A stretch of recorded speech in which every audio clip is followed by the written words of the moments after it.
America ও ইসরায়েলের সঙ্গে ইরানের যুদ্ধ বন্ধ করতে পাকিস্তান যে মধ্যস্থতার ভূমিকা নিয়েছিল তা বোধহয় ভেস্তে যেতে বসেছে বলে মনে করা হচ্ছে। আমেরিকায় প্রবল চাপে পড়ে এই যুদ্ধ থেকে বেরিয়ে আসতে চাইছিল, আর সেজন্যেই পাকিস্তানকে মধ্যস্থতা করার ভূমিকায় নামিয়েছিল বলে অনেকেই মনে করছেন। পাকিস্তান সেই মতো 4 দেশের বিদেশমন্ত্রীকে ইসলামাবাদে আমন্ত্রণ জানিয়েছিল বৈঠকের জন্য। এই 4টি দেশ হলো সৌদি আরব, মিশর, তুরস্ক ও পাকিস্তান। কিন্তু ওই বৈঠকে না ছিল আমেরিকা বা ইরানের প্রতিনিধিরা।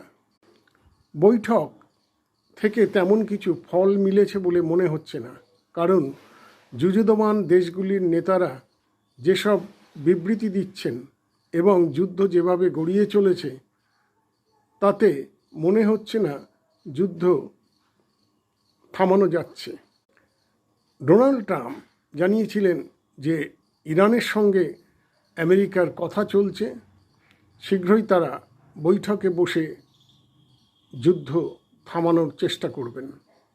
কিন্তু ইরানের বিদেশমন্ত্রী আব্বাস আরাঘচি জানিয়ে দিয়েছেন এমন কোনো কথা হচ্ছে না দুটি দেশের মধ্যে, ফলে বৈঠকে বসারও কোনো সম্ভাবনা নেই।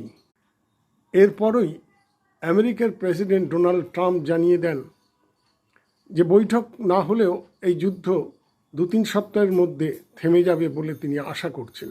কারণ যুদ্ধে ইরানের নৌবাহিনী, বিমান বাহিনী, সেনাবাহিনীর ব্যাপক ক্ষতি হয়েছে, ফলে ইরান যুদ্ধে লড়ার অবস্থায় নেই।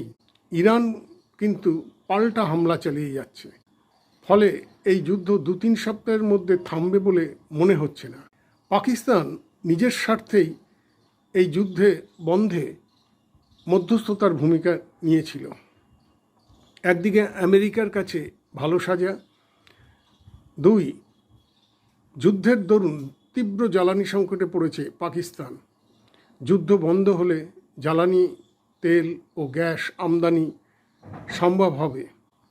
চীনও এই যুদ্ধ থামাতে চাইছে, কারণ ইরান থেকে সবচেয়ে বেশি তেল আমদানি করে থাকে চীন। যুদ্ধের দরুন তা সম্ভব হচ্ছে না